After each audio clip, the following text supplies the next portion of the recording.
أشهد أن لا إله إلا الله وحده لا شريك له وأشهد أن محمدا عبده ورسوله لا نبي ولا رسول بعده. اللهم صل وسلم وبارك على نبينا محمد وعلى آله وأصحابه ومن تبع بإحسان إلى يوم الدين. يقول تبارك الله تعالى في كتابه: يا أيها الذين آمنوا اتقوا الله حق تقاته ولا تموتن إلا وأنتم مسلمون. الله أما بعد، اللهم لا سهل إلا ما جعلته سهلا وأنت تجعل الحسن إذا شئت سهلا.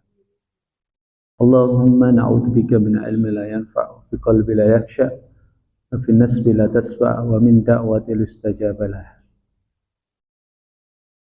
Umat fiddin yang dimuliakan Allah, alhamdulillah, marilah pada kesempatan pagi ini kita meningkatkan ketakwaan kita kepada Allah dengan memuji dan mensyukuri segala nikmat yang Allah berikan kepada kita semuanya, di mana pagi ini Allah memberikan nikmat iman, nikmat Islam, kesehatan dan kesempatan, sehingga pagi ini kita bisa hadir di tempat yang insya Allah Allah muliakan, karena apa yang menjadi niatan kita insya Allah Allah akan catat sebagai amal soleh sampai datangnya kita di majelis ini untuk mengkaji tentang ulumuddin, terkait persoalan-persoalan dalam kehidupan kita sehari-hari, khususnya adalah yaitu fikih atau kaidah-kaidah yang membahas tentang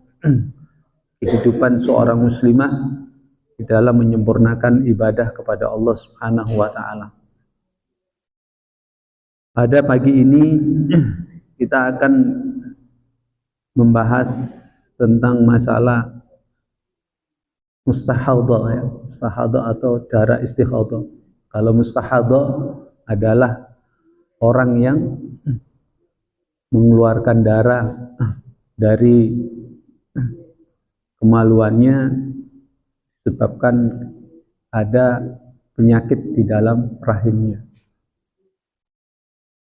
dan darah yang keluar disebut darah istihadah. Namun sebelum kita membahas tentang istihadah dan juga mungkin nanti akan berlanjut tentang menopause, ya, nanti ada juga darah yang masih terkait dengan yang keluar juga, ya, yaitu darah nifas, ya. Jadi ada darah haid, darah istihadah, kemudian darah nifas. Kita bahas terlebih dahulu. Pada kesempatan yang lalu kita sudah membahas tentang darah haid, ya. Darah haid. Nah, sekarang kita bahas tentang apa?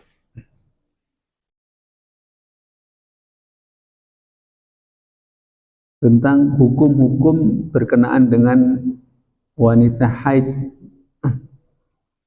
Hukum-hukum berkenaan dengan wanita haid, maksudnya hal-hal yang terkait dengan wanita ketika dia haid, apa saja yang dilarang dan hal-hal apa saja yang boleh dilakukan oleh wanita yang sedang mengalami masa haidnya.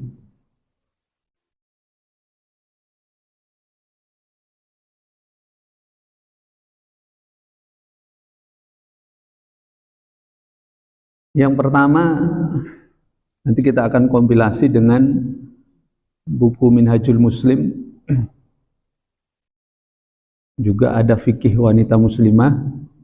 Kita bahas yang pertama tentang hukum berkenaan dengan wanita haid.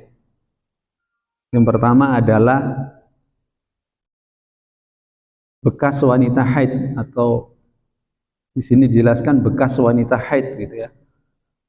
Yang dimaksud bekas wanita haid di sini adalah seperti misalkan sisa minuman atau makanan wanita haid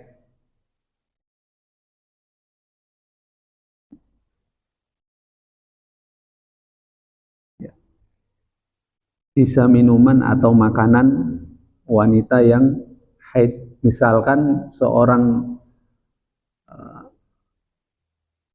haid, wanita yang haid tadi minum atau makan, maka apakah boleh diminum atau dimakan oleh yang lainnya? Dalam hal ini misalkan suaminya. Penjelasan di antara para ulama bahwa bekas minuman atau makanan wanita haid maka masih terhitung makanan itu suci, artinya boleh dimakan. Ya. Bahkan Aisyah radhiyallahu anha beliau mengisahkan ketika beliau dalam keadaan haid, kemudian beliau meminum saat haid, maksudnya ketika beliau minum saat haid dan tersisa minuman itu di gelasnya, maka Rasulullah SAW mengambil bekas minuman Aisyah radhiyallahu anha, bahkan beliau mencari di mana tempat bibirnya Aisyah ketika minum di gelas itu, dicari, dan kemudian Rasulullah SAW minum di tempatnya itu. Itu menunjukkan bahwa bekasnya minuman atau makanan wanita yang haid itu halal, suci, ya, boleh diminum. Ya, jadi tidak ada kaitannya dengan keharaman ibadah yang dilakukan atau yang dilarang bagi seorang wanita haid. Ya, hukumnya dia sudah berbeda, kaidahnya sudah berbeda.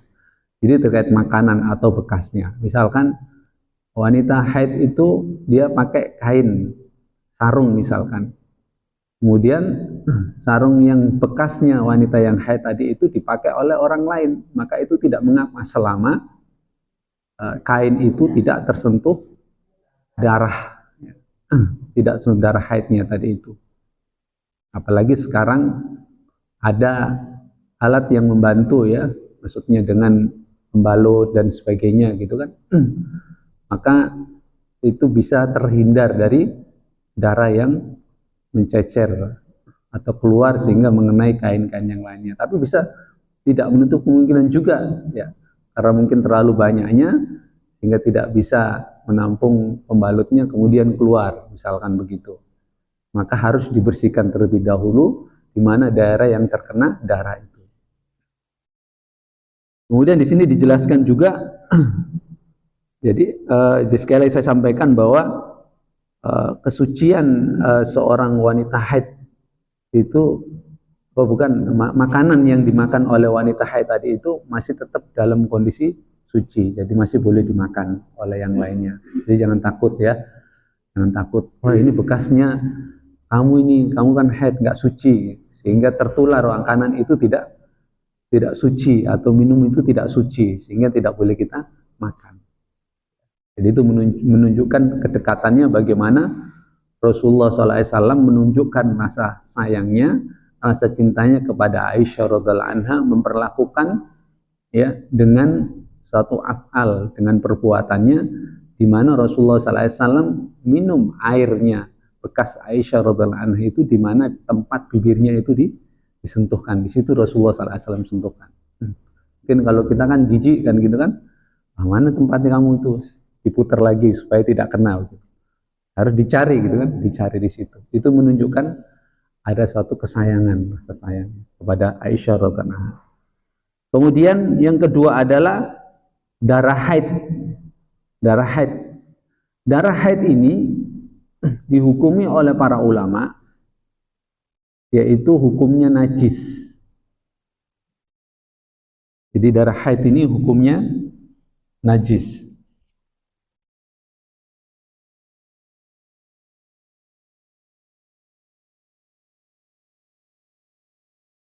Tidak ada perselisihan di antara para ulama atas najisnya darah haid.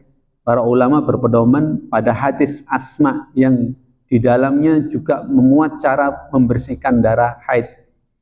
Jadi Asma binti Abi Bakar radhiyallahu anhu berkata, seorang wanita mendatangi Nabi lalu bertanya, salah seorang dari kami pakaiannya terkena darah haid. Apa yang kami lakukan? Nabi menjawab, bagaimana caranya membersihkan ketika kain itu terkena darah haid. Ya. Pertama adalah darahnya digosok dulu, dihilangkan. Ya. Digosok dulu, dihilangkan. Ya. Setelah digosok, maksudnya bekas yang terkena darah haid tadi itu hilang, baru kemudian dipercikkan dengan air. Kalau dulu kan tidak ada deterjen, ya, tidak ada rinso, tidak ada apa. Jadi caranya mereka itu darah itu dibersihkan dulu, dikasih air dulu, baru dibersihkan. Kalau perlu dikerik gitu kan. Kalau dia misalkan kering, misalnya kerik, saya bilang, baru kemudian dipercikkan air. Ya, meskipun ada tandanya gitu, tanda nodanya itu tidak mengapa. Jadi mungkin tidak bisa menghilangkan dari nodanya itu, maka yang penting darah itu sudah digosok, hilang, kemudian dipercikkan. Apalagi sekarang ada deterjen, dicuci dia, insya Allah cepat hilang makanya. Baru dia bersih, maka kain itu boleh dipakai lagi. Sama halnya dengan ketika, maaf ya, ketika kain kita terkena air mani misalkan. Air mani. Dan air mani itu misalkan mungkin sudah mengering. Maka caranya dikerik dia, dikerik sampai bersih, kemudian dibersihkan air atau dicuci air, setelah itu boleh dipakai lagi. Selama itu masih tidak dibersihkan atau masih ada airnya atau darahnya itu, maka kain itu atau apapun benda yang tersentuh atau yang ada kena darahnya atau air itu, maka dia tidak boleh digunakan. Jadi dia tetap tidak sah kalau kita pakai untuk sholat misalkan gitu. Jadi bersihkan dulu. Ya, daerah yang terkena saja, tidak mesti harus dicuci semuanya, gitu kan? Dicuci semuanya. Misalkan ibu-ibu, gitu kan, keluar, gitu kan, kan ibu-ibu keluar, kemudian bawa pakai kain, kemudian kainnya itu terkena, kemudian dicuci, bisa dipakai lagi untuk sholat atau untuk alas sholat, tidak mengapa. Itu dibolehkan.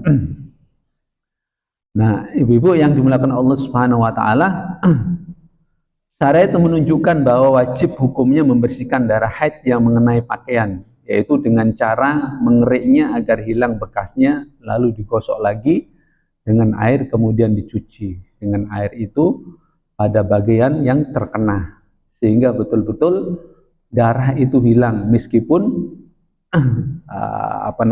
meskipun tidak bisa menghilangkan seluruhnya bekasnya atau ada tanda noda merahnya misalkan, mungkin masih ada sedikit tanda merahnya, tidak mengapa. Dan itu bisa menghilangkan rasa was-was kita bahwa kain itu masih dalam keadaan bisa suci. Itu yang kedua ya. Yang ketiga adalah berdiam di masjid dan berjalan melewatinya.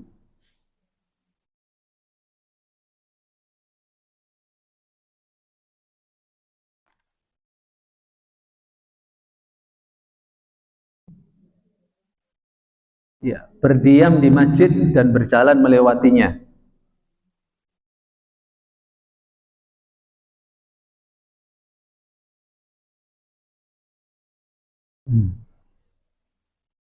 Berdiam di masjid dan berjalan melewatinya. Kalau dalam Minhajul Muslim di sini ini memasuki masjid.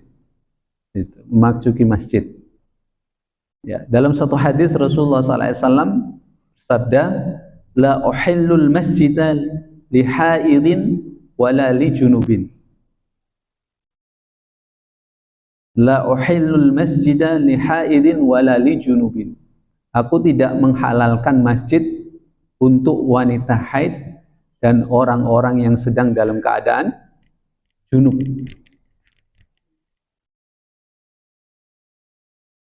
Aku tidak menghalalkan masjid untuk wanita haid dan orang-orang yang sedang dalam keadaan junub. Hadis riwayat Abu Dawud. Hadis riwayat Abu Dawud. Para ulama ahli fikih hampir sepakat bahwa berdiam di masjid bagi wanita yang sedang haid adalah haram hukumnya, kecuali karena keperluan mendesak. Ya, kecuali ada keperluan yang mendesak.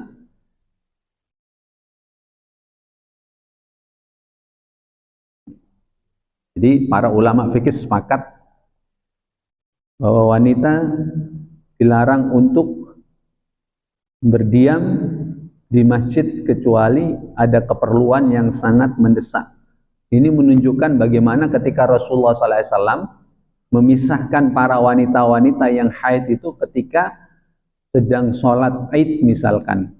Boleh dia datang ke lapangan, tapi duduknya dia harus di belakang. Tidak boleh bercampur dengan orang-orang yang suci. Maksudnya suci itu adalah orang yang sedang melaksanakan sholat, yang tidak haid. Apa manfaatnya? Supaya wanita-wanita itu mendengar khutbah yang telah disampaikan oleh khotib pada sholat Idul Fitri atau Idul Adha. Tapi dipisahkan, ya.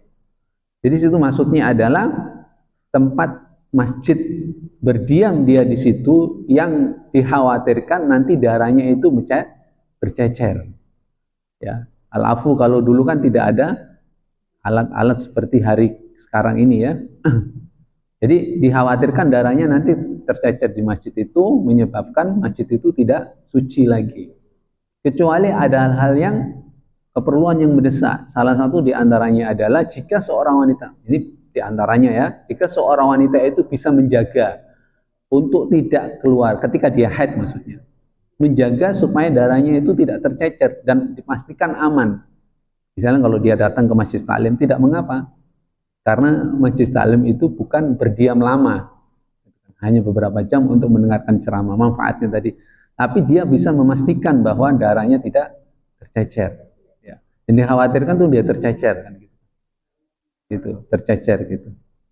Nah, yang kedua adalah bahwa tidak dalam posisi ketika orang-orang sedang melaksanakan sholat. Jadi keperluannya itu ada maslahatnya. Ini yang ketiga ya. Yang keempat, ini sudah jelas larangan yang sudah kita lakukan, sudah kita kerjakan, yaitu meninggalkan sholat. Jadi ketika wanita haid, maka haram hukumnya untuk melaksanakan sholat atau mengerjakan sholat. Kalaupun dipaksakan, ya sholatnya tidak sah. Ya kata-kata haram itu berarti kan apa? Melanggar, dia berdosa. Gitu kan, dia berdosa. Jadi wanita yang haid kalau dia paksakan untuk mengerjakan sholat maka dia berdosa karena hukumnya dia haram. Kalau udah haram berarti dia tidak sah sholat yang dia kerjakan itu, baik sholat wajib maupun sholat sunnah. Ya, baik sholat wajib maupun sholat sunnah. Bahkan sholat yang ditinggalkannya pun tidak diwajibkan untuk mengqadha atau menggantinya lagi. Ya, ya udah, ya. Dia memang diberikan rukhsah oleh Allah Subhanahu Wa Taala, ketetapan bagi seorang wanita itu untuk tidak melaksanakan sholat, untuk meninggalkan sholat. Hukumnya haram kalau dia melakukan dosa. Ya. Selama sampai dia bersuci maksudnya. Sampai betul-betul dia bersuci. Kalau dia sudah suci, maka segera dia mandi kemudian mengerjakan sholat. Meskipun dia hanya mendapatkan 1 rakaat waktu itu. Itu Rasulullah SAW itu memberikan satu taujih bahwa sesungguhnya meskipun kamu dapat rakaat 1 sholat itu lakukannya kalau sudah tiba waktunya. Misalkan begini, ini sudah mau menjelang waktu apa namanya duhur gitu, waktu duhur. Maka kita tahu dengan pasti. Maka di sini ibu-ibu ini harus betul-betul memperhatikan, ya, memperhatikan persoalan darah haid ini jangan sampai kita meremehkan atau mengabaikan. Atau sengaja kemudian mengulur-ulur waktunya, nanti deh gitu. Jadi pastikan bahwa dia betul-betul sudah suci, meskipun waktunya itu ada waktu zuhur tapi sedikit. Segera dia ambil air, mandi, gitu kan, mandi suci, baru kemudian dia melaksanakan sholat, meskipun dia hanya dapat 1 rakaat kata Rasulullah SAW. Tapi bukan kemudian kita mengerjakan 1 rakaat itu taujih. Artinya sempurnakan gitu. Ya, sempurnakan. Maka ini harus diperhatikan ya. Perhatikan betul-betul bagaimana haid kita ini. Nah, kapan kita dianggap telah suci? Bagaimana cara mengetahui bahwa kita ini suci, kan gitu kan? Nah, ini para ulama mengatakan yang pertama adalah kesucian wanita haid itu bisa diketahui dari dua hal. Kesucian wanita haid itu bisa diketahui dari dua hal. Yang pertama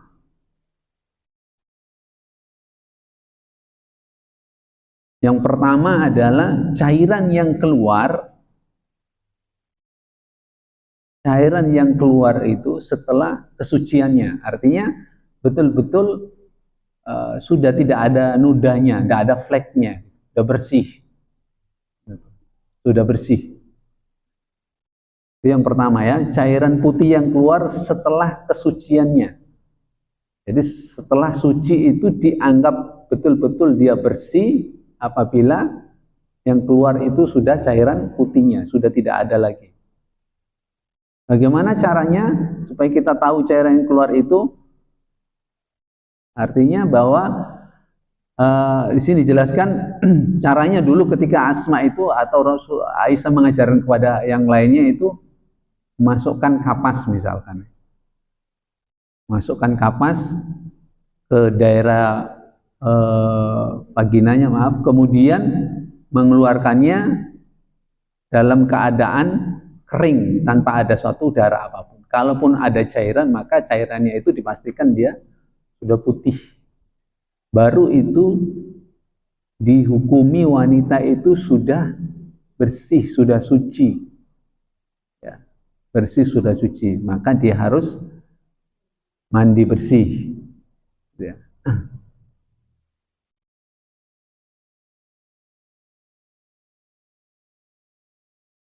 Ya. Biasanya misalkan gini, dia ngitungnya 1 pekan gitu, 1 pekan. 6 hari atau 7 hari. Nah, efektifnya dalam beberapa pembahasan fikih itu efektifnya untuk mengetahui suci dan tidaknya itu biasanya kita lakukan menjelang tidur atau sebelum tidur. Ya, sebelum tidur, maksudnya sebelum tidur malam. Karena hitungannya kan 24 jam gitu kan. 24 jam atau 12 jam ya, dari pagi sampai 24 jam ya. Nanti dia menjelang tidur, katakanlah jam 10 dia mau tidur, dilihat dulu.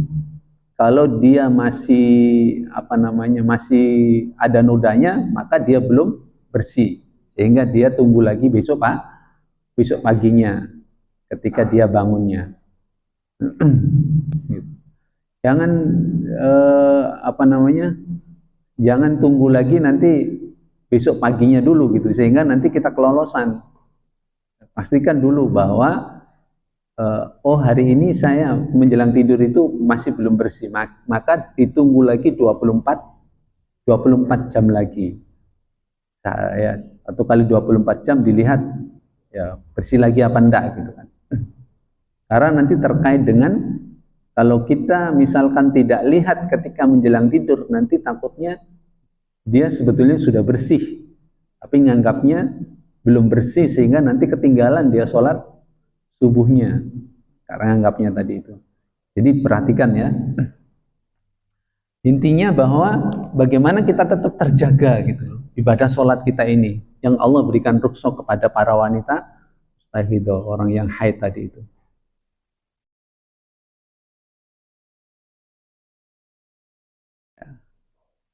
Itu ya. Kemudian larangan selanjutnya adalah yaitu puasa. Yang kelima ya. Puasa. Puasa juga sama seperti sholat. Hukumnya adalah haram. Jadi hukumnya haram bagi wanita-wanita yang sedang haid, baik puasa wajib maupun puasa sunnah. Jika dilakukan atau dipaksakan maka dia berdosa dan puasanya tidak sah. Inilah menjadi suatu kesepakatan para ulama yang merupakan ketetapan dari Allah Subhanahu wa taala.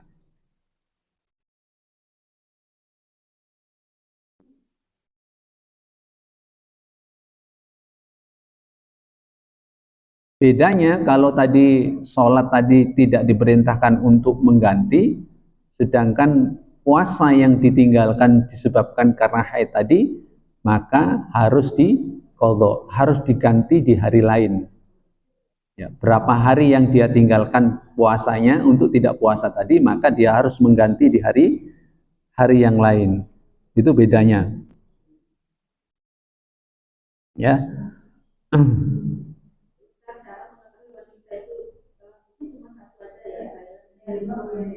Dua tadi yaitu kering. Kering maksudnya masukkan kapas tadi itu loh. Masukkan kapas, dia kering gitu ya. Kering tidak ada, maksudnya tidak ada nodanya, sudah kering. Itu dua ya. Jadi ada eh, ada kasus misalkan ketika kita ini terkait puasa ibu-ibu ya. Ketika kita ini sedang haid, kemudian paginya itu kita tahu menjelang sebelum subuh, gitu ya. Sebelum subuh kita tahu bahwa kita ini bersih, gitu ya. Kita tahu bahwa kita ini bersih, tapi kita belum sempat untuk mandi bersih.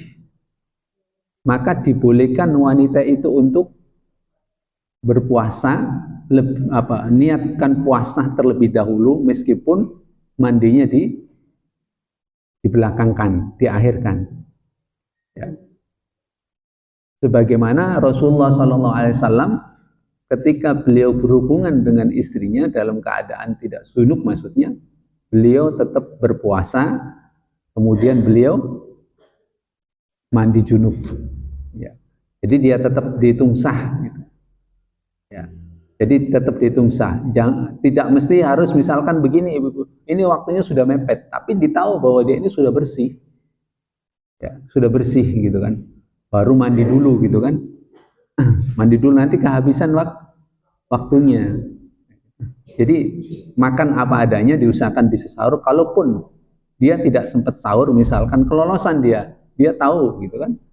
Dia tahu malamnya itu dia sudah bersih. Dari setelah menjelang subuh itu ya, sudah lewat waktu isya, gitu, sudah menjelang subuh, dia tahu bersih, ya.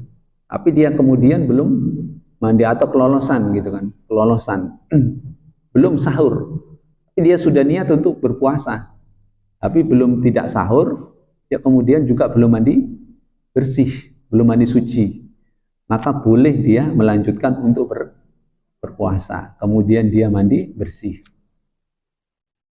Ya, bisa dipahami ya. Itu kasusnya kalau kita berpuasa. Kasusnya kita puasa. Jadi boleh tetap lanjut puasanya. Sebagaimana tadi Rasulullah SAW ketika jima belum mandi junub, ya, kemudian waktu isya sudah tiba, sudah kelolosan gitu kan, sudah adzan sudah selesai, baru beliau, ya, artinya makan dulu, kemudian sampai adzan selesai, baru kemudian belum mandi, baru beliau ya ke masjid sholat, begitu.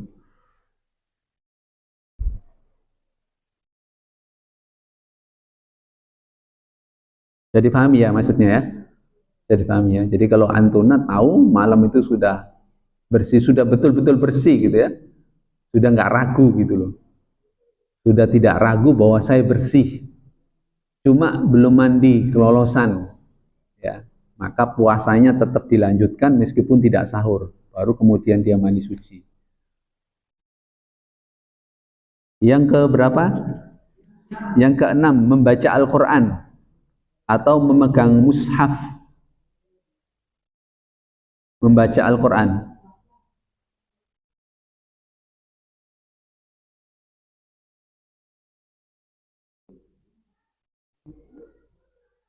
Ya, membaca Al-Quran. Karena Rasulullah SAW bersabda, orang yang sedang junub dan wanita haid tidak boleh membaca apapun dari Al-Quran. Dari Al-Quran ya. Membaca Al-Quran, karena Rasulullah SAW bersabda, orang yang sedang junub dan wanita haid tidak boleh membaca apapun dari Al-Quran. Junub ya. Tak ada perselisihan di antara para ulama bahwa wanita yang haid boleh berzikir kepada Allah dengan zikir apapun. Kalau zikir boleh ya, tasbih, tahmid, tahlil, maupun membaca basmalah.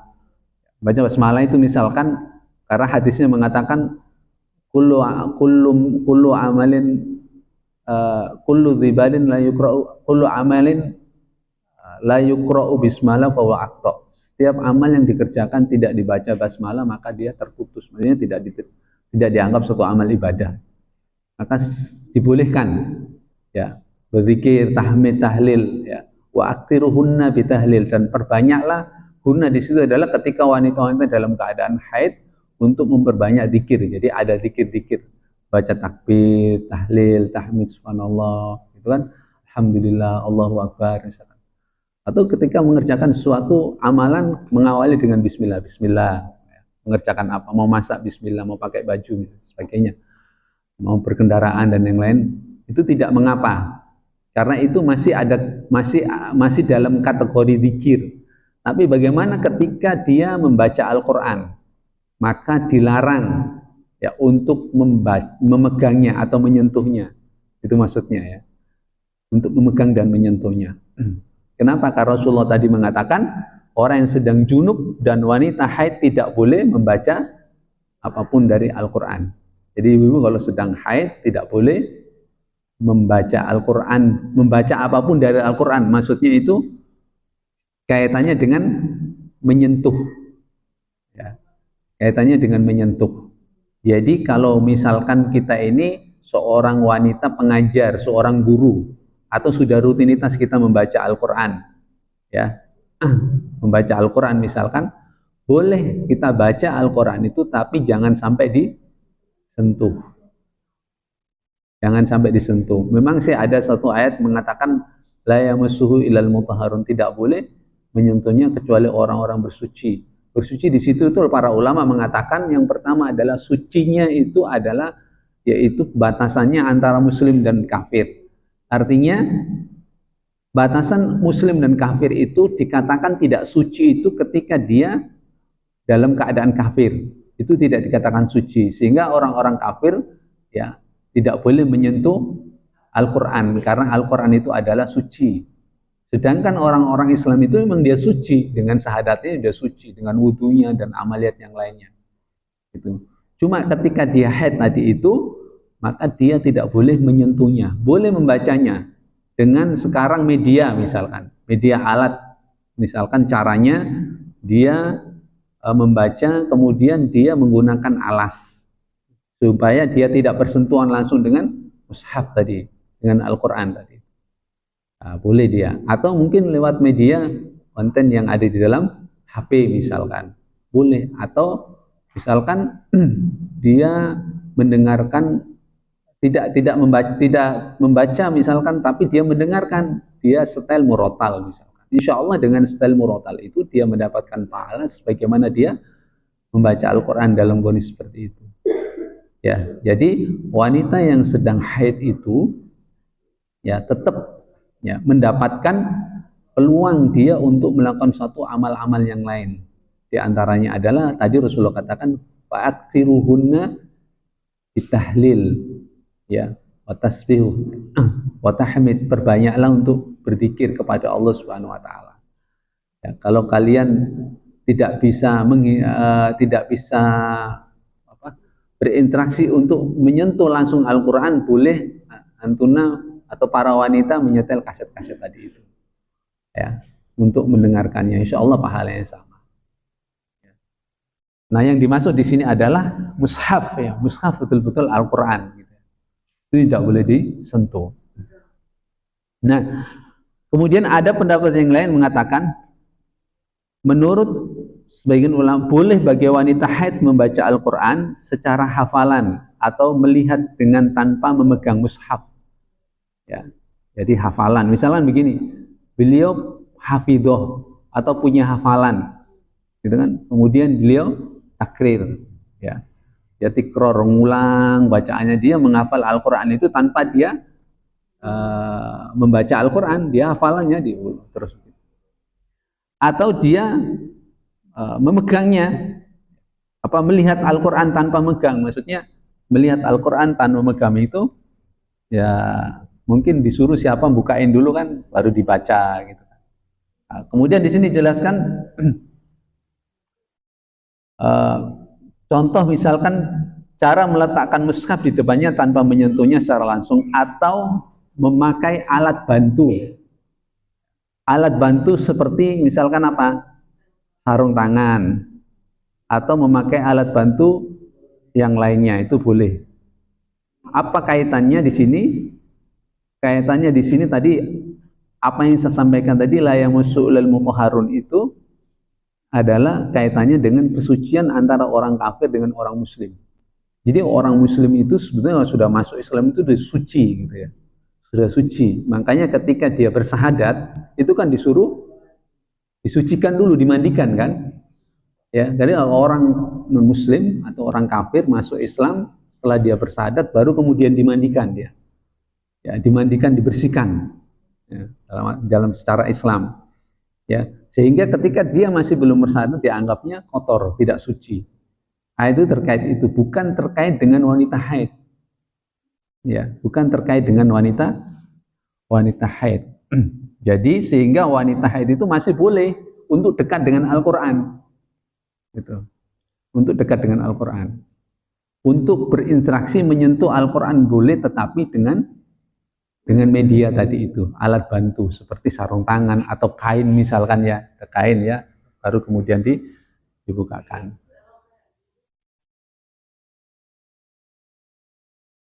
Gimana?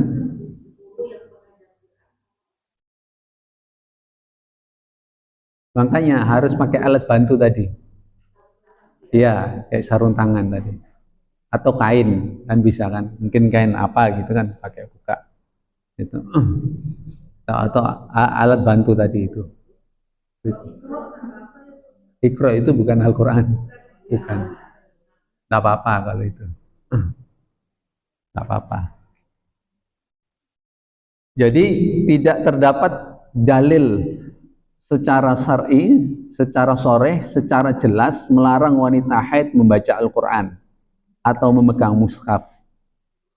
Karena apa? Karena hukum asalnya adalah boleh.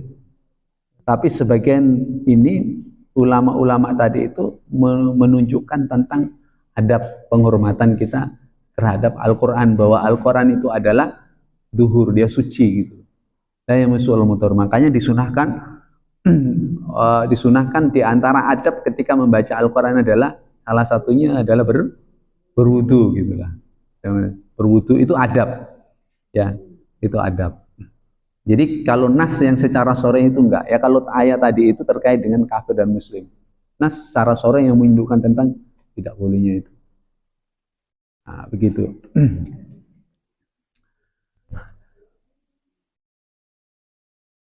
Ya. Adapun hadis tadi yang Rasulullah SAW bersabda, orang yang sedang junub dan wanita haid tidak boleh membaca apapun dari Al-Quran. Ya, tidak boleh membaca apapun dari Al-Quran. Ini sudah ditahqiq oleh para ulama tadi itu. Jadi nas sorehnya yang larangan ini tidak ada yang mutlak. Artinya boleh, wanita itu masih diperbolehkan untuk membaca Al-Quran. Sebagai satu penghormatan, adabnya kita adalah kita tadi itu memakai alat bantu tadi. Jadi ini masih terjadi perselisihan di antara para ulama ya, sehingga untuk kehati-hatian kita bagi para wanita yang haid itu, kalau bersentuhan dengan mushaf atau Al-Quran tadi itu diusahakan menggunakan, untuk kehati-hatian kita adalah dengan alat bantu tadi. Ya, alat bantu. Atau kalau antuna misalkan khawatir sekali bisa lewat media HP misalkan, itu tidak apa-apa. Ya, jadi HP atau mungkin setel murotal atau ada kan ya konten Al-Quran itu boleh ya. Penting tidak mushafnya itu.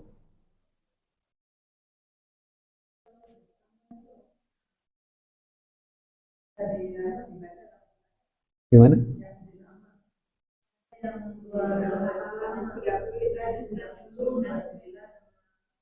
Oh, yang juz amanya, potongan yang pisahannya itu. Ada terjemahannya. Ada yang enggak ya.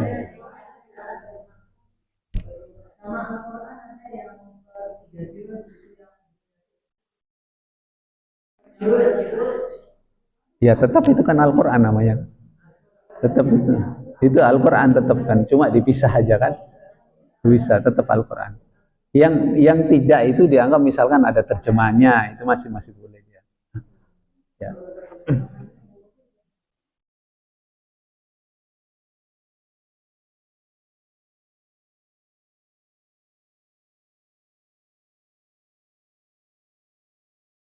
Kemudian yang ketujuh ya,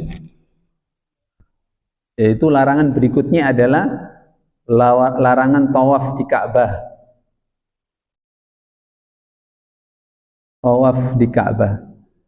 Wanita haid diharamkan melakukan tawaf, baik tawaf wajib maupun tawaf sunnah. Ini berdasarkan sabda Nabi SAW kepada Aisyah radhiyallahu anha, berbuatlah apa saja di dalam haji kecuali tawaf di Ka'bah. Pada riwayat lain, kerjakanlah semua manasik haji kecuali tawaf di Ka'bah sampai kamu dalam keadaan duhur, dalam keadaan suci. Gitu ya. Jadi Aisyah dan Asma binti Uwais, Aisyah dan Asma binti Umais dilarang tawaf sehingga mereka betul-betul dalam keadaan suci.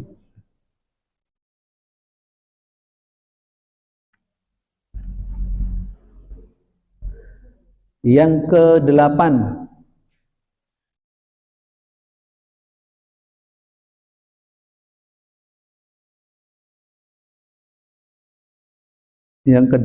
adalah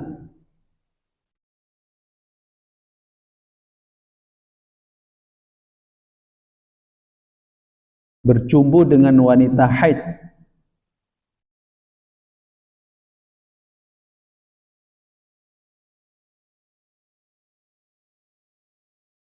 Bercumbu dengan wanita haid.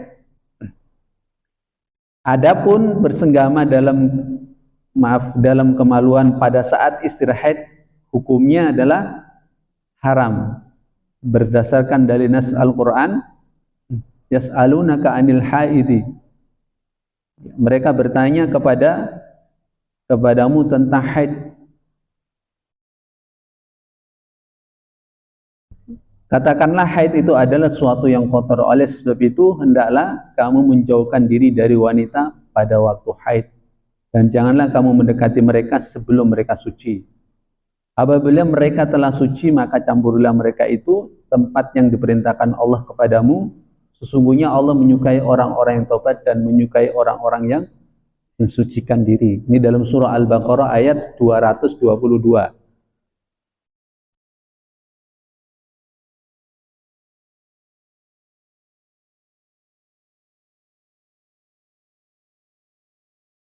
Ya.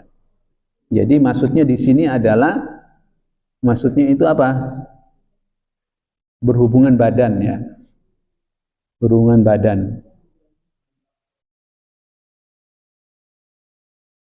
Jadi berhubungan badan. Jadi para ulama sepakat akan haramnya menggoli wanita yang sedang dalam keadaan haid di dalam farjinya, ya, dalam farjinya.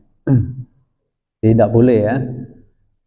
Imam Nawawi rahimahullah ta'ala meriwayatkan dari Imam Syafi'i bahwa yang melakukan demikian telah berbuat dosa. Jadi tidak boleh ya. Tetapi dari beberapa riwayat yang lainnya tidak menghalangi bagi seorang suami dan istri untuk bercumbu. Maksudnya bagaimana ketika Rasulullah SAW ketika mencumbu Aisyah radhiyallahu anha, Rasulullah memerintahkan supaya mengenakan menutup kain di daerahnya itu. Ya, selain itu masih diperbolehkan. Ya, diperbolehkan. Asal tidak masuk ke daerah farznya karena masih dalam keadaan haid. Jadi Rasulullah SAW memerintahkan kepada istrinya untuk merapatkan kainnya.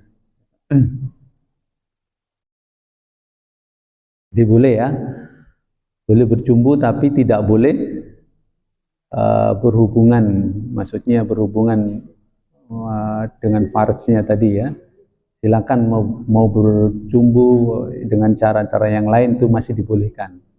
Jadi istri jangan alasan haid misalkan, dengan alasan itu kemudian menjauh dari suaminya ya, dengan alasan masih haid atau kotor.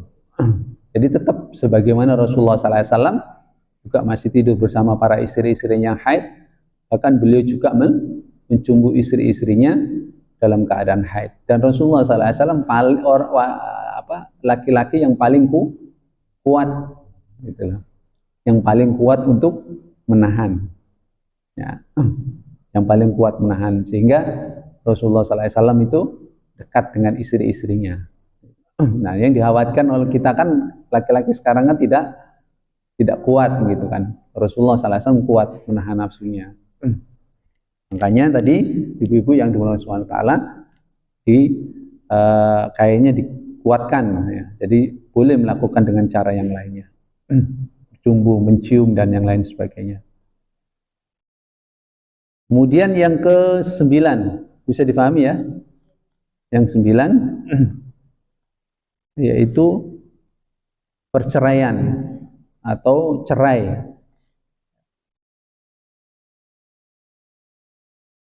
Perceraian, wanita haid tidak boleh dicerai, namun harus ditunggu hingga ia suci. Hingga ia suci.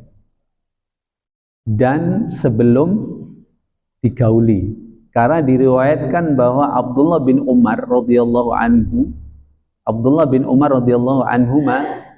menceraikan istrinya dalam keadaan haid. Abdullah bin Umar, anaknya Umar, menceraikan istrinya dalam keadaan haid. Kemudian Rasulullah SAW menyuruhnya untuk rujuk. Dia dicerai dalam keadaan haid. Kemudian Rasulullah SAW dengar, maka Rasulullah SAW perintahkan kepada Ibnu Umar untuk merujuk ya, istrinya dan menahannya hingga ia suci. Jadi suruh rujuk dulu.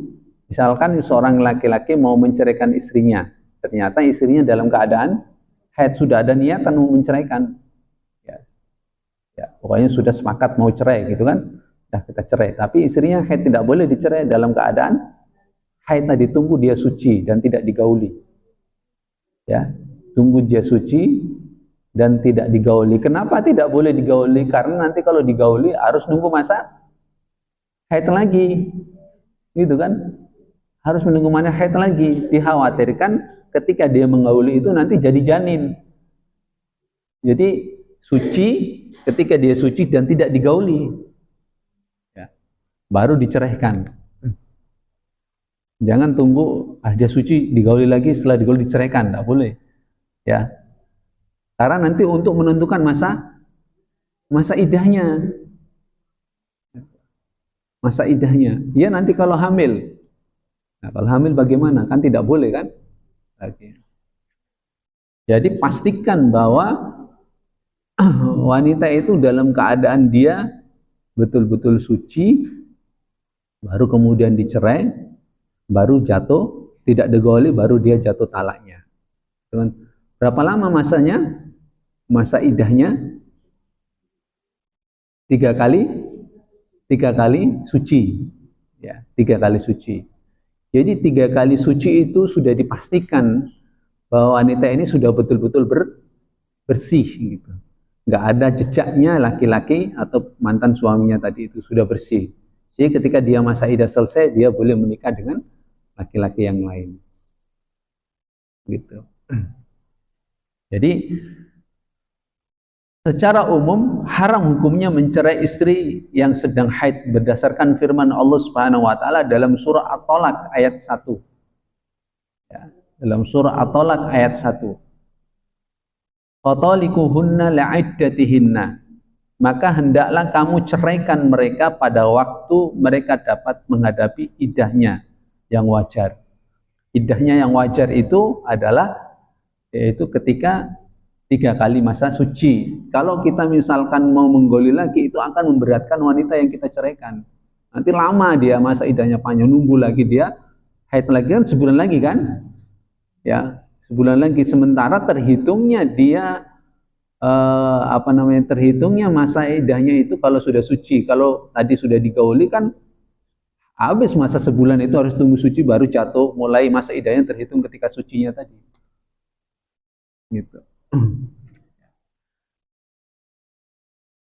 Jadi yang wajar gitu kan. Maksudnya adalah ketika suci dan belum digauli.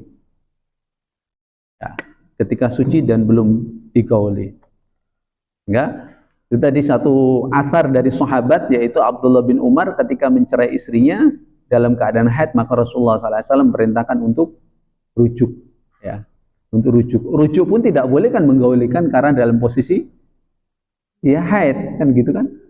Artinya rujuk itu karena memang ada larangan untuk dia mencerai dalam kondisi wanitanya itu haid, ya. Walaupun di situ tidak boleh berhubungan karena berhubungan dengan wanita yang walaupun sudah rujuk, ya kalau dalam keadaan suci ya dalam kondisi normal kan boleh dia gauli gitu kan. Tapi ketika dia dalam keadaan tidak suci tidak boleh dihauli, haram gitu. Sampai dia suci ya, dan ketika dia suci tidak boleh digauli, baru diceraikan. Disitulah sudah terhitung mulai masa iddahnya dia. Baru tunggu suci, haid suci lagi, haid suci lagi, haid suci lagi gitu. Ya, bisa dipahami ya. Nabi SAW bersabda, "Fatil ka'iddatu kama arallahu ayyutallaqa lahan nisa." Hadis ini diriwayatkan oleh Imam Bukhari, itulah waktu iddah yang diperbolehkan menceraikan istri sebagaimana yang Allah perintahkan. Hadisnya. Itulah waktu iddah. Kapan waktu iddahnya itu? Ketika dia dalam keadaan suci. Suci tadi itu tidak boleh dicerai dalam keadaan kotor, dalam keadaan haid. Ya. Dan pastikan tidak digauli. Ketika dia bersih tidak digauli, baru diceraikan. Saya ceraikan kamu. Nah, di situ baru jatuh masa iddahnya. Itu kan. Jadi pas kan ya? Pas 1 bulan kan akhirnya kan? Gitu kan ya? Pas 1 bulan. Nah, beda dengan wanita itu dia tidak haid. Kemudian dicerai, maka dia jatuh, dia talaknya. Gitu. Dia jatuh.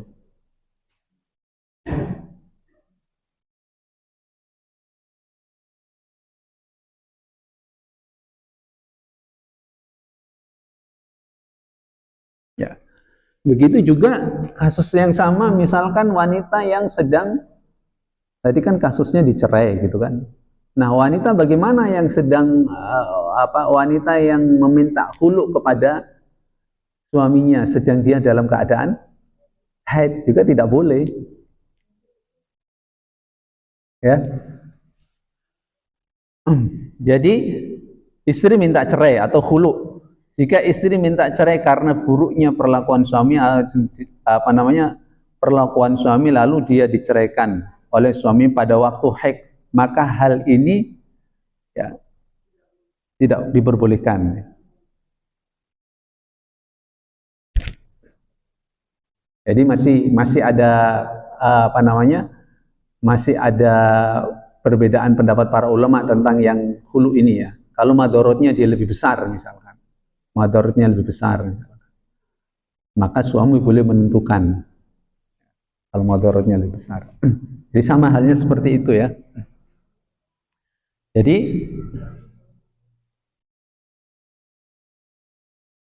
tidak baik bagi wanita meminta cerai pada saat dia sedang haid atau memaksa suami untuk mencerainya pada waktu dia haid. Sebab perceraian pada waktu haid adalah sebuah dosa dan seorang istri tidak boleh menjadi penyebab terjadinya dosa tersebut.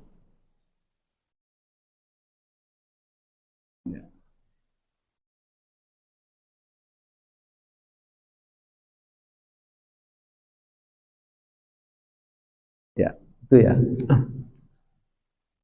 Ada yang pernah mengalami kasus misalkan seperti itu, ya, dikasih tahu aja.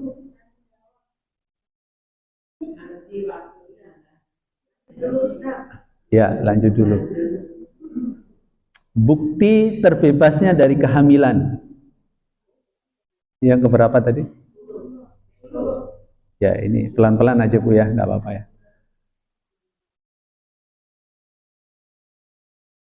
Saya jam 10.30 ada undangan.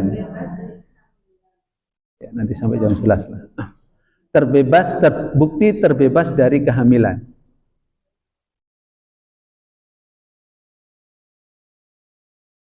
Jika seorang wanita mengalami haid, itu menunjukkan bahwa dirinya tidak hamil. Gitu. Oleh sebab itu Nabi melarang menggauli tawanan wanita yang sedang hamil hingga dia melahirkan. Melarang pula menggauli tawanan wanita yang belum jelas hamil atau tidak sampai terbukti kesuciannya. Buktinya adalah terjadinya haid kemudian kembali suci. Ya, haid menjadi bukti bersihnya rahim. Artinya seorang wanita tidak sedang hamil. Sebab seorang wanita yang hamil, dia tidak akan mengalami haid. Ya. Jadi ini menunjukkan bahwa wanita ketika dia haid, itu sudah bukti bahwa dia tidak hamil. Makanya maaf sedikit intermezzo ini ya. Orang Syiah itu kan ada kawin nikah mut'ah ya.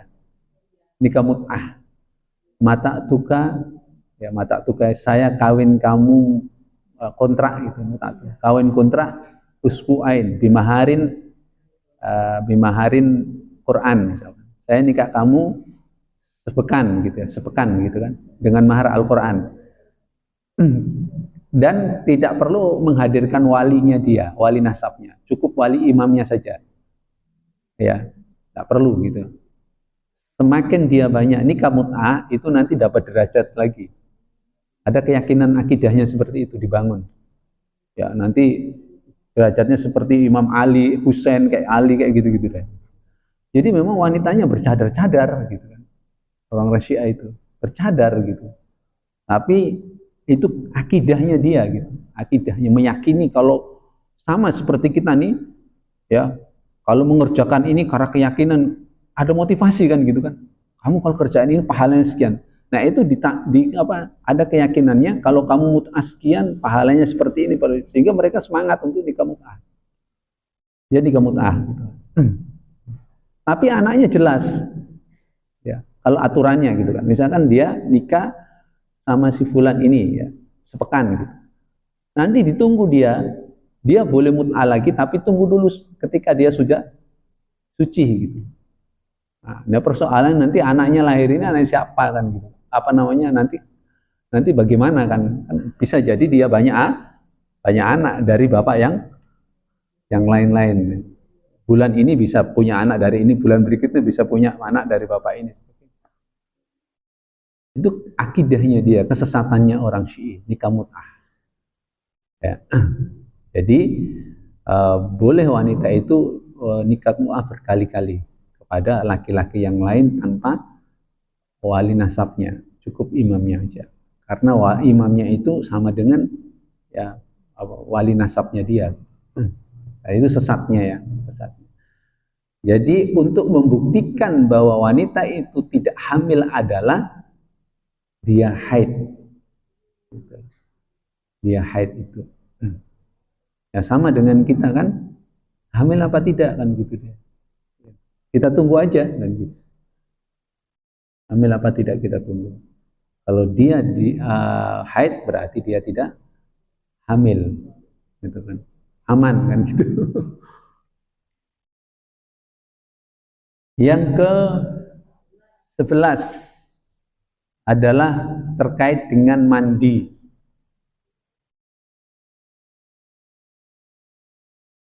Jika seorang wanita haid telah mendapati tanda kesuciannya, yaitu munculnya bekas atau tetes warna putih, atau darah benar-benar telah terhenti dan memang berada pada waktu biasanya haid berhenti, Dicatat ya?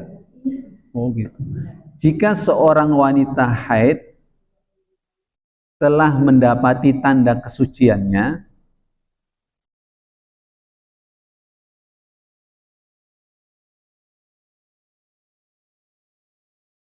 yaitu munculnya bekas atau tetes berwarna putih, yaitu bekas atau tetes berwarna putih,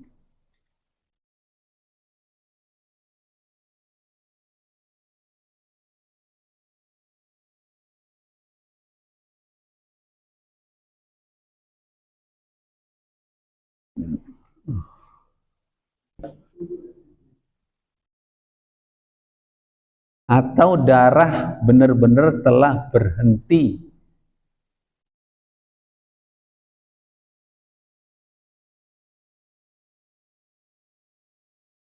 atau darah benar-benar telah terhenti dan memang berada pada waktu biasanya haid. Dan memang berada pada waktu biasanya haid berhenti, maka dia wajib mandi.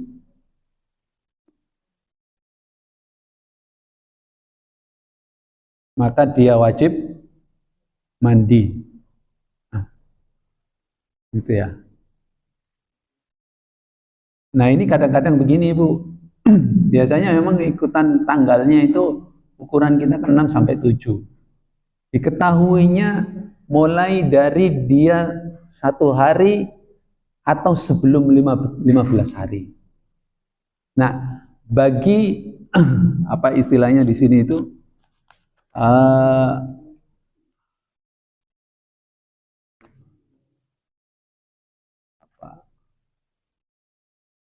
mutaaddi ya.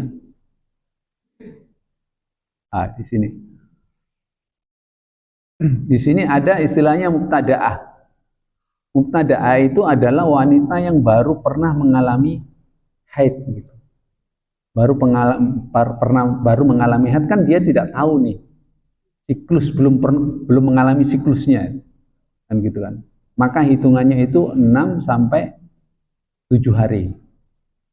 Ya. Atau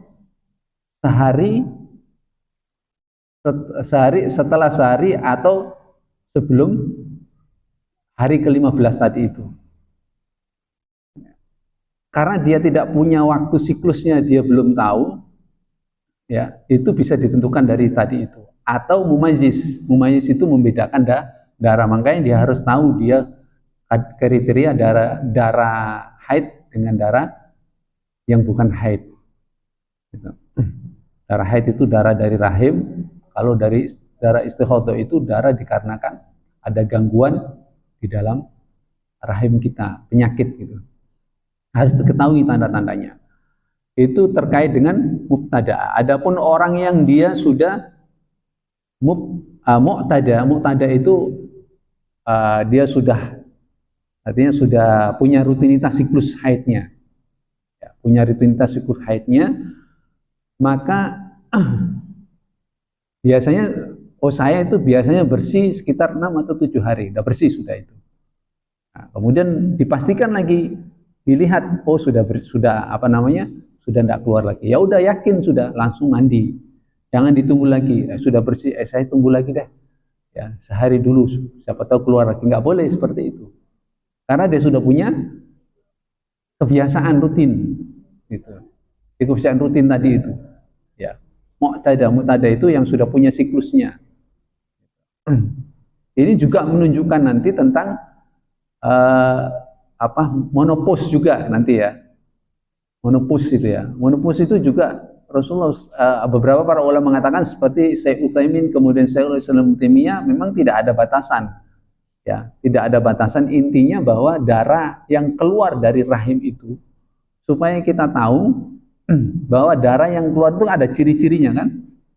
Ciri-cirinya itu hitam kemudian tidak padat, dan kita tahu cirinya itu meskipun mungkin kita di usia 60 atau 65, ciri-ciri itu menunjukkan haid, baik itu darah haid. Kadang kita dapatkan orang itu 2 tahun tidak haid, tiba-tiba setelah 2 tahun itu haid gitu. Setelah 2 tahun keluar darah, maka disitulah kita harus tahu ciri-ciri darah yang keluar itu. Ini darah haid atau darah istihadah. Karena salah satu di antara menopause itu adalah yaitu dia akan keluar dia darah itu kalau darah itu bukan darah dari rahim, artinya penyakit. Ya, nah, itu darah tanda-tandanya menopause-nya itu tadi, bukan darah haid. Tapi kalau dia bersih, bisa saja dia keluar di usia-usia itu. Jadi ketika dia tahu dia punya siklus itu 6 hari bersih, ya udah mandi gitu kan. Ya, mandi. Bagaimana mandinya? Ya seperti mandi junub. Ya, sudah tahu kan ibu-ibu ya cara mandinya ya? Insya Allah ada nanti ya. Jadi intinya kalau sudah dia bersih, maka wajib baginya untuk dia mandi. Semua perbuatan ini bertujuan ibadah, yaitu agar dalam menghadap pada Allah Subhanahu wa taala dalam keadaan suci dan dalam keadaan bersih gitu maksudnya. Jadi betul-betul ketika kita bersih itu baru menghadap kepada Allah ya. Jangan dalam keadaan kotor ya. Jadi jangan ditunda Bu ya. Kalau sudah bersih jangan ditunda. Cepat segera mandi. Kadang-kadang nanti deh malas. Karena apa? Terkait dengan sholat tadi itu, ibadah sholat tadi.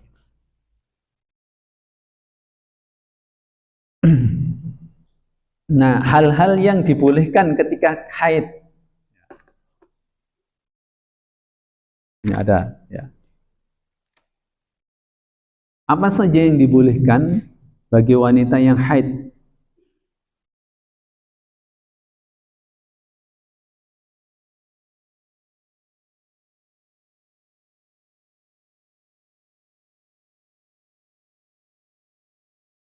Ini yang dibolehkan bagi wanita yang haid adalah yaitu berhubungan. Ya, tadi saya sampaikan tadi sudah pertama tadi itu berhubungan, tetapi selain di farjnya, al-farju ya, boleh gitu ya.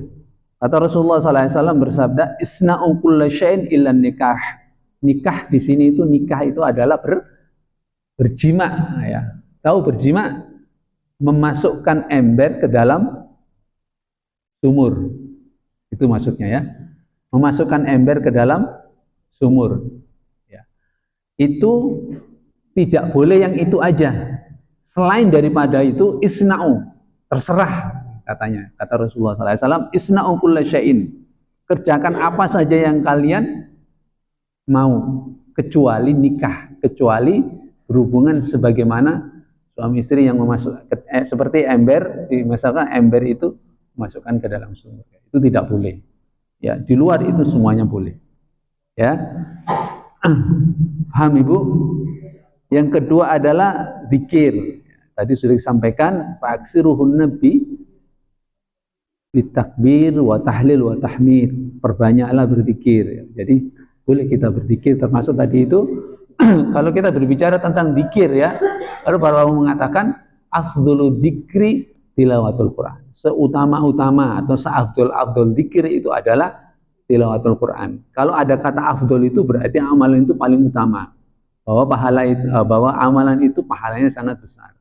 Jadi membaca Al-Quran zikir, cuma tadi berzikir baca Al-Quran ada aturannya tadi, ada adabnya harus kita perhatikan. Ya. Kemudian di sini dibolehkan ihram, ya. Ihram atau wukuf di Arafah. Seluruh ibadah haji dan umroh kecuali tawaf di Baitullah. Jadi boleh kita ihram, wukuf di Arafah dan ya manasik haji yang lainnya boleh dilakukan ketika wanita itu dalam keadaan haid kecuali wukuf, kecuali apa? Tawaf di Baitullah. Tadi sudah dijelaskan ya.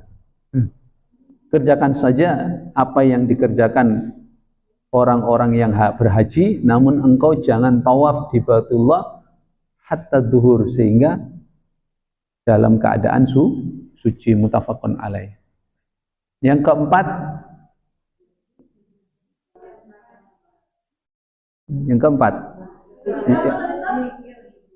Yang pertama berhubungan,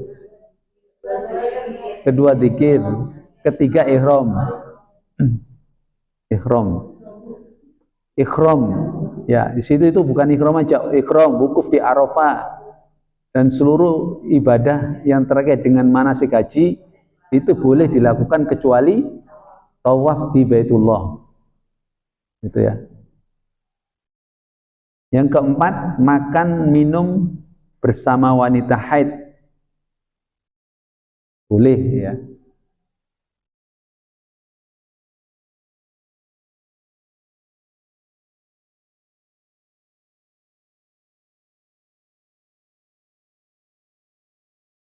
Ya, itu dibolehkan ya.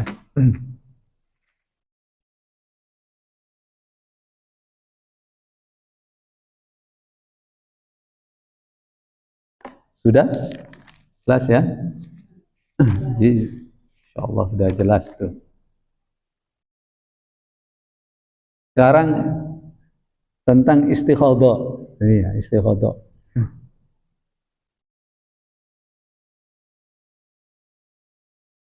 Istikhadah itu juga termasuk perdarahan ya, termasuk nifas juga ya.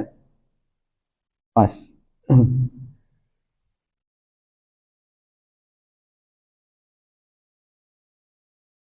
Wanita yang mengalami istikhadah, istikhadah Imam Al-Fairuz Abadi berkata dalam bahasanya,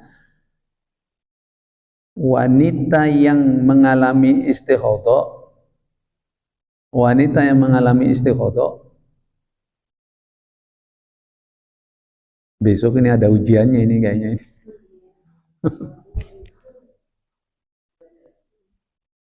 Kata Imam Al-Fairuz Abadi berkata, wanita yang mengalami istikhadah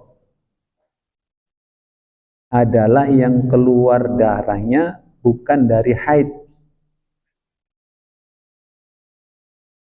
Wanita yang mengalami istikhadah adalah yang keluar darahnya bukan dari haid.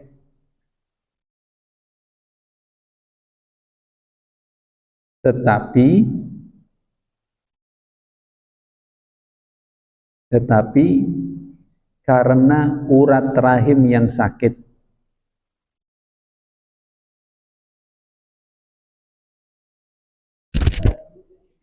urat rahim yang sakit,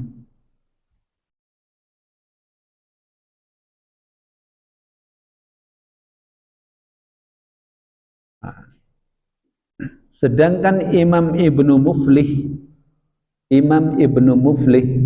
berkata, Imam Ibnu Muflih berkata, maksudnya wanita yang istighadah itu wanita yang masih keluar darahnya, wanita yang masih keluar darahnya setelah masa haid.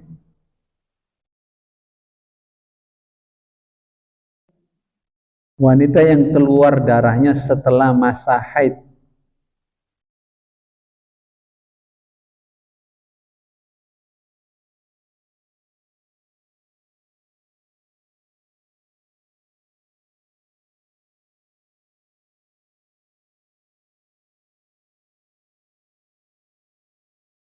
Jadi darah istighadah itu dia keluar terus menerus.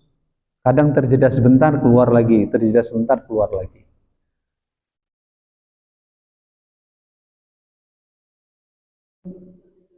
Ya. Jadi keluarnya setelah masa haid itu dia punya siklus melainkan sepekan, tapi keluar terus. Ya. Kalau dia keluar terus, dia dikenali dulu dari warna darahnya itu. Kalau dia masih seperti darah haid berarti tunggu sampai pekan keduanya 15 hari. Setelah itu keluar terus, maka itu darah istighadah. Jadi darah yang keluar terus-menerus setelah masa haid itu, ya, meskipun ada jedahnya, terjeda sebentar keluar lagi. Itu darah istighadah. Darah istighadah tadi itu yaitu disebabkan karena urat rahim yang sakit. Ya, ada urat rahim yang sakit, kemudian dia keluar lagi. Bentuknya bagaimana darahnya tadi? Warnanya itu merah, ya. Warnanya itu merah dan keluar dari urat rahim merah gitu. Kalau darah haid itu merah agak apa? Agak agak kecoklatan gitu, kehitaman gitu ya. Dan dia biasanya menggumpal tapi dia tidak padat, tidak padat gitu. Jadi dia padat walaupun dia keluar nanti dia tidak padat. Tapi kalau darah istighatsah ini kalau dia keluar banyak didiamkan dia akan padat ya. Jadi merah karena darah penyakit yang disebabkan karena rahim tadi itu. Ada infeksi atau apa gangguan rahimnya dia kemudian keluar terus. Pembagian wanita yang mengalami istighatsah. Jelaskan dulu. Pembagian wanita yang mengalami istighatsah, wanita yang mengalami istighatsah atau perdarahan dibagi menjadi 3.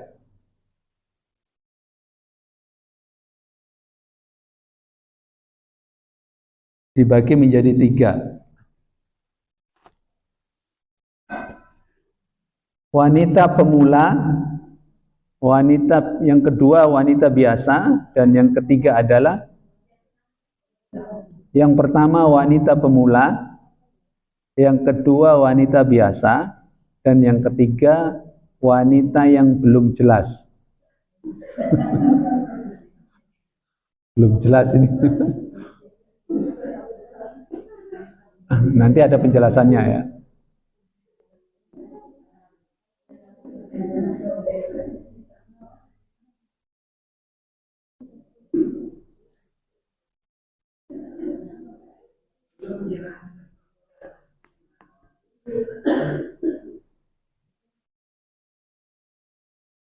Maksudnya wanita yang pemula itu adalah ya wanita mubtada'ah tadi itu, wanita yang baru haid tadi itu. Itu pemula itu, wanita baru haid, mungkin ibu-ibu punya anak gadis ya, baru haid gitu. Baru pertama haid. Baru pertama keluar darah dan belum diketahui kebiasaan haidnya.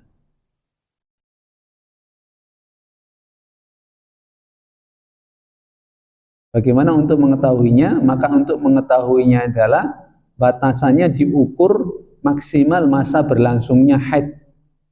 Ya, masa berlangsungnya haid ketika dia keluar darah dihitung hari pertama, kedua, ketiga, keempat, sampai 6, ke-7. Ya, sampai ke-7. Baru kemudian jika itu keluar lagi, ya, maka itu bisa dipastikan bahwa itu darah istighatsah. Ya, darah istighatsah. Maka wanita tadi itu atau pemula tadi itu mandi bersih. Mandi bersih. Setelah mandi keluar lagi. Setelah mandi dia keluar lagi. Bagaimana? Ya dibersihkan dan dia tetap sholat. Gitu. Atau kalau dia, atau yang kedua caranya adalah mumayyiz tadi. Mumayyiz itu membedakan darahnya. Ya. Kalau dia dihitung dari pertama mulai haidnya hari ke-6 atau berapa, nah, atau yang kedua adalah yaitu mumayyiz. Dia mengenali sifat-sifat darah tadi, warna-warna darahnya tadi. Lalu setelah itu mandi, setelah mandi masih keluar berarti darah itu bukan darah haid, maka darah istighatsah. Maka hendaklah dia tetap melaksanakan sholat, berwudu, bersuci dan berwudu.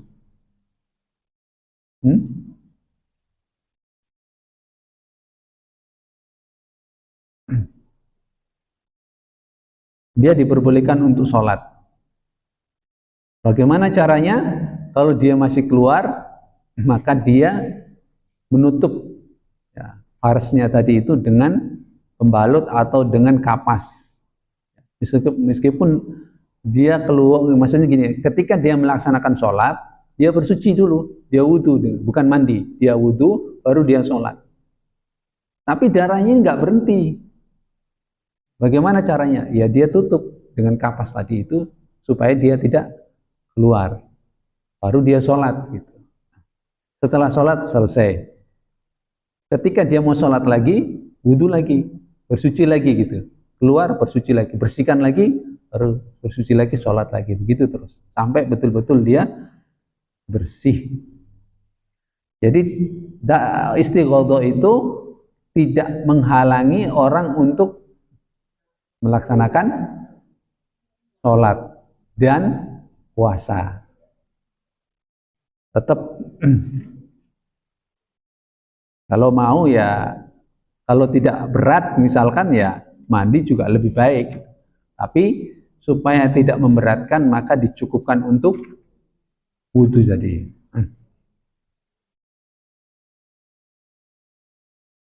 Yang kedua, wanita biasa.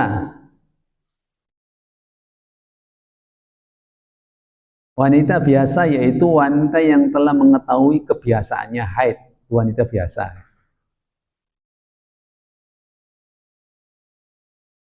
Ya, mungkin diistilahkan tadi itu mu'tada. Mu'tada itu wanita yang sudah punya siklus. Ya, siklus haidnya. Maka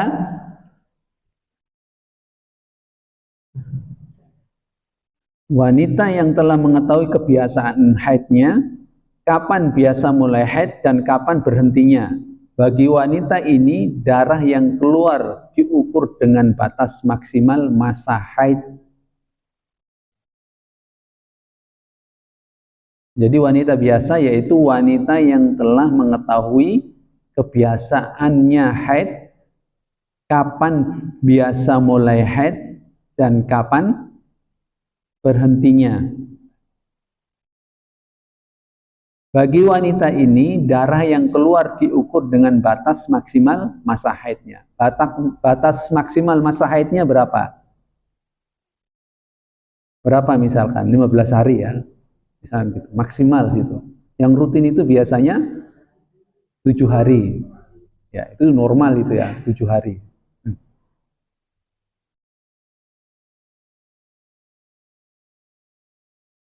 Ya, jika telah melampaui pertama, bagaimana caranya? Jika telah melampaui masa itu, hendaknya dia mandi dan melakukan sholat. Ini sudah 15 hari, ya udah mandi. Gitu. Keluar, enggak keluar mandi. Kalau keluar lagi itu berarti bukan darah haid sudah itu. Batas maksimalnya 15 hari. 2 pekan berarti itu sudah. Mandi, setelah mandi baru dia sholat.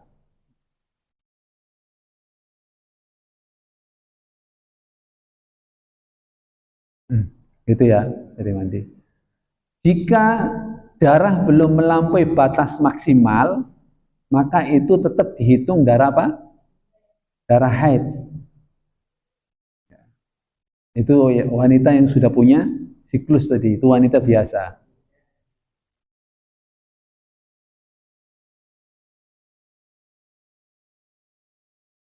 Ya, misalkan seorang wanita biasanya mengalami masa haidnya 5 hari, tetapi suatu ketika darahnya itu tetap mengalir selama dia keluar terus sampai 10 hari itu masih keluar.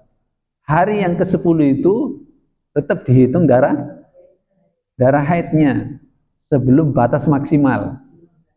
Ya, kok kemarin saya 6 hari bersih, ini kok belum bersih sampai dihitung 10 hari masih keluar. Ya. Jadi bukan maksimalnya ke 6 atau 7 hari. 6-7 hari itu adalah masa biasanya siklus yang rutinnya, tapi itu bisa keluar lagi karena mungkin dia tidak lancar gitu kan.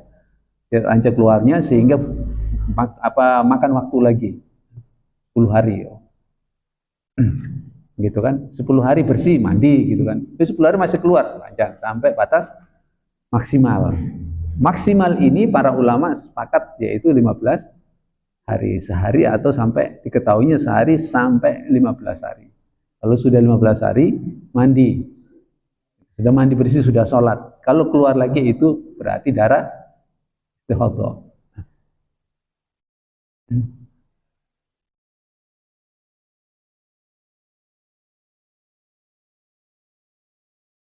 Ya, jadi tetap ya sebelum maksimal maka itu darah haid meskipun itu menyelisih dari kebiasaannya.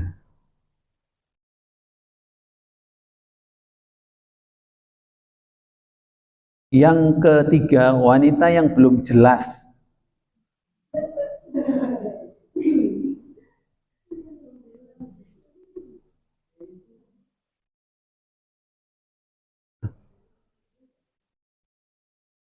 Wanita yang belum jelas, maksudnya ini adalah ada 3 kelompok ini ya. Ada 3 kelompok wanita yang belum jelas itu. Wanita yang belum jelas maksudnya adalah wanita yang belum jelas bilangan masa haidnya, tetapi dia mengetahui kapan dia haid.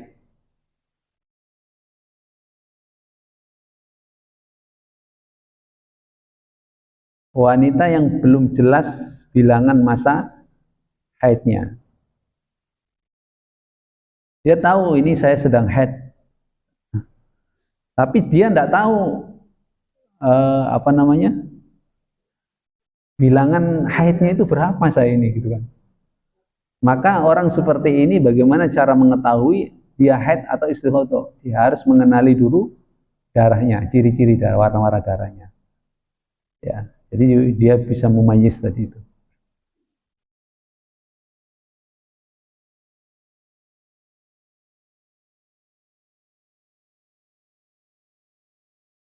Jika dia tidak mampu membedakannya tetapi dia mengetahui kapan dia haid, maka tunggulah sampai 6 atau 7 hari lalu mandi dan sholatlah. Gitu ya. Itu wanita yang pertama yang tidak jelas itu ya. Yang kedua adalah wanita yang belum yakin, kapan dia bisa mulai haid, tetapi dia mengetahui bilangan lamanya biasa haid. Wanita yang belum yakin kapan dia biasa haid, maksudnya mulai haid gitu ya, tetapi dia mengetahui bilangan lamanya biasa haid.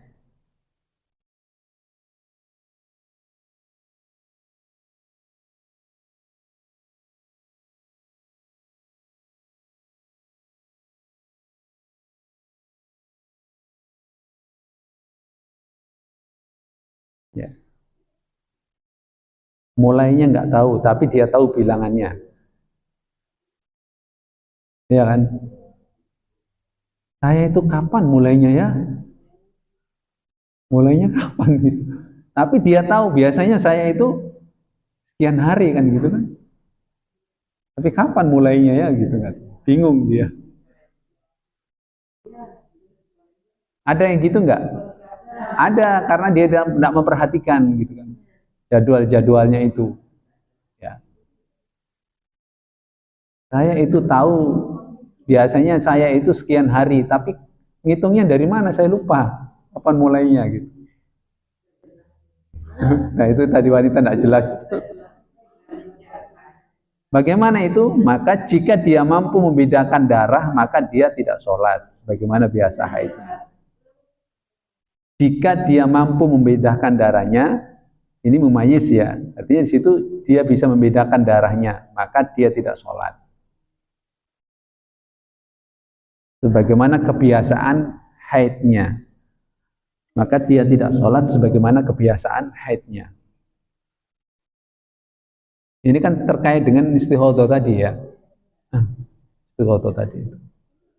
Saya tidak tahu ini kapan ini saya mulainya, nggak tahu, tapi tadi saya biasanya lupa, sudah hitungannya sudah lupa, mulainya nggak tahu.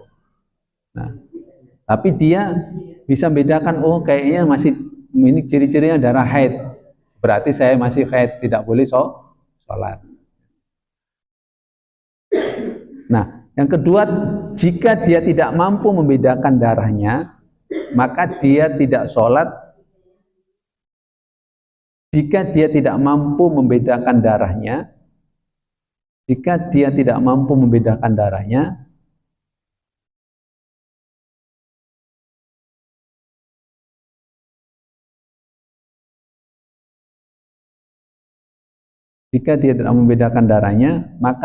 tidak sholat berdasarkan bilangan hari dia biasa haid pada setiap awal bulan.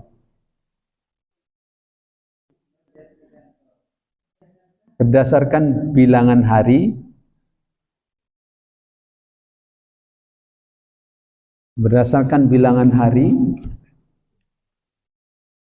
dia biasa haid pada setiap awal bulan.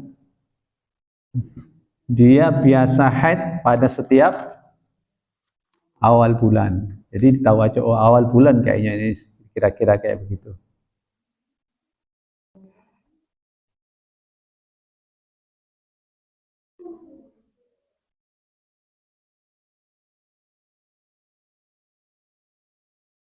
Yang ketiga ya, wanita yang belum jelas tadi yang ketiga. Wanita yang belum jelas kapan waktu haid dan berapa lama masa haidnya. Kapan waktu haid dan berapa lama masa haidnya.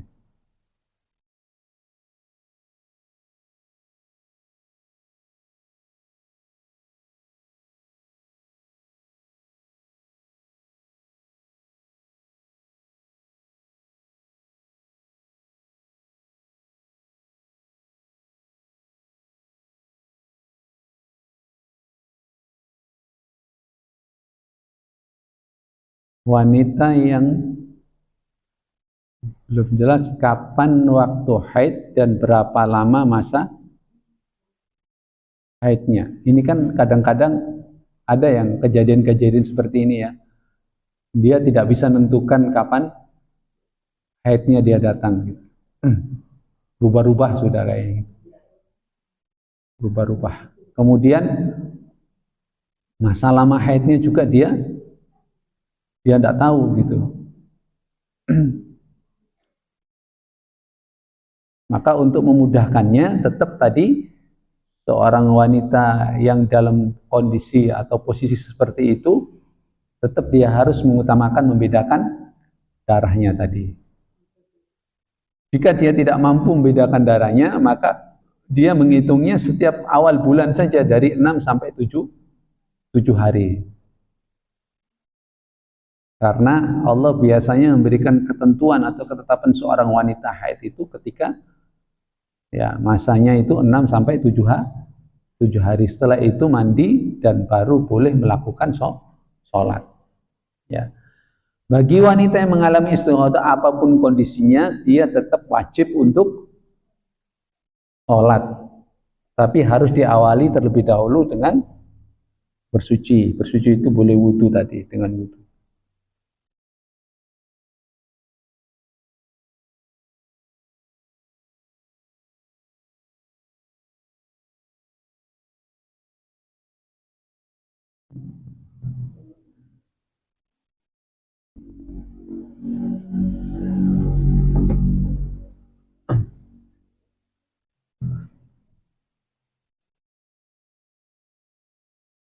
Baik.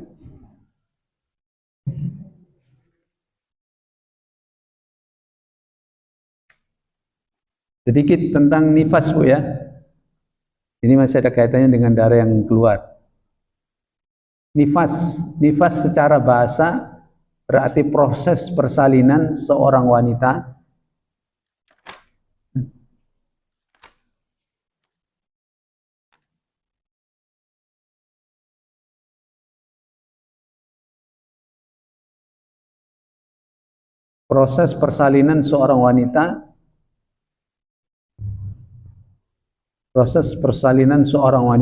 jika dia telah melahirkan maka dia sedang nifas. Jika dia telah melahirkan maka dia sedang nifas.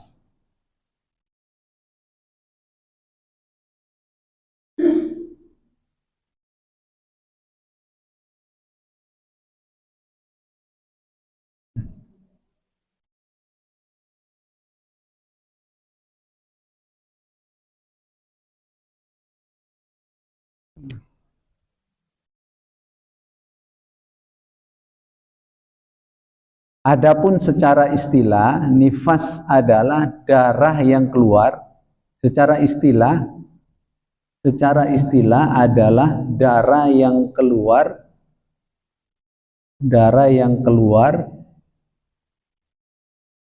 dari rahim darah yang keluar dari rahim pada saat melahirkan,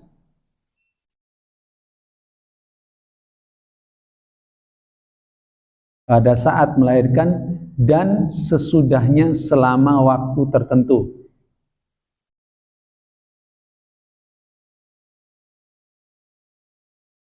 Dan selama waktu tertentu, dan sesudahnya selama waktu tertentu.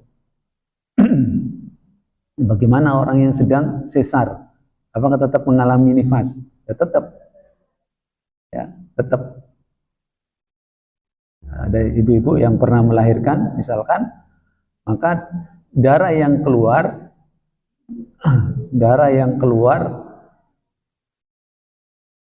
ketika setelah melahirkan itu dikatakan darah nifas. Nah, ada darah yang keluar yang wanita itu tidak boleh sholat ketika misalkan 3 hari atau 2 hari sebelum melahirkan. Ya. Itu sudah tanda-tanda itu ya. Itu tanda-tanda. Maka wanita tidak boleh sholat sampai dia kemudian melahirkan. Lalu sudah melahirkan, baru itu nifas. Kapan ketentuannya? Tidak ada batas waktu. Ya, tidak ada batas waktu. Ketika darah nifas itu berhenti, maka dia disuruh untuk mandi, bersuci, baru kemudian dia melaksanakan sholat. Yang dilarang adalah, misalkan dia bersih sebelum, ketentuannya kan 40 hari Bu ya. Jadi 40 hari wanita nifas itu, batasnya adalah 40. Tapi sebelum 40 hari itu dia sudah berhenti. Ya, bersih sudah. Kan ada yang seperti itu kan?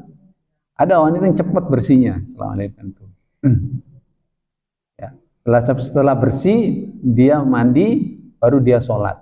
Kalau dia waktunya puasa kuat misalkan, kalau tidak kuat tidak puasa, dia sholat intinya kan gitu kan. Tetapi yang dilarang di situ adalah berhubungan suami istri, karena dikhawatirkan akan memberikan madharat kepada wanitanya atau menyakiti wanita. Ya. Karena di masa kelahiran itu selama 40 hari itu masih belum normal ya. Artinya pasca kelahiran itu masih merasakan sakitnya, sehingga laki-laki tidak boleh berhubungan, tetapi tetap suci. Dia boleh mandi dan boleh sholat, tapi tidak boleh berhubungan karena madharatnya tadi. Jadi gitu ya. Jadi secara umum batasannya adalah wanita yang sedang nifas itu maksimal 40 hari. Gitu kan? Kalau sudah 40 hari, maka dia harus mandi bersih. Kemudian dia sholat. Tapi kalau sebelum 40 hari kan tidak ada ketetapan nih maksimalnya, kayak seperti tadi orang haid tadi itu. Batas maksimalnya orang haid itu berapa? 15 hari. Batas maksimalnya orang nifas itu berapa? 40 hari. Sebelum masa maksimalnya tadi dia berhenti mandi dia. Gitu. Dia mandi. Tapi kalau ketika dia 40 hari sudah hampir mau 40 hari, dia tetap keluar mandi dia. Dia mandi bersih. Ya. Berarti yang keluar itu adalah sudah habis darah nifasnya, itu darah terhitung lagi darah istihadahnya tadi. Jadi tetap dia mandi, bersihkan, kemudian kalau dia masih keluar dikit dia tutup, dia sholat. Tapi sebelum masa 40 hari dia bersih mandi. Cuma di sini para ulama mengatakan ya terkait dengan hubungan dengan seorang suaminya, maka itu dihindari. Ya, karena apa? Suami yang menggauli istrinya sebelum 40 hari atau mungkin ya sebelum 40 hari setelah melahirkan hukumnya makruh, karena apa? Dikhawatirkan darah akan keluar lagi, jadi memicu lagi. Tadi belum normal gitu lah, maksudnya belum normal. Jadi wanita tadi belum normal sehingga dikhawatirkan akan terjadi madharat lagi, keluar lagi darah.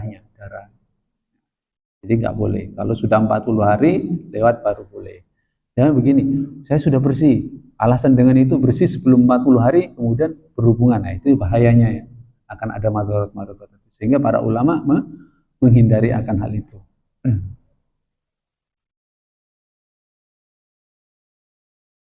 Itu. Kalau orang orang yang melahirkan sering melahirkan kan dia tahu biasanya. Saya melahirkan tahu, oh saya 40 hari. 40 hari dia keluar lagi kan.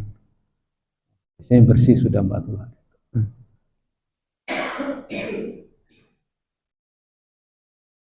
Baik ibu-ibu, ini ada tiga hal tadi kita ngulang sedikit tentang haid, kemudian istighadah, kemudian nifas.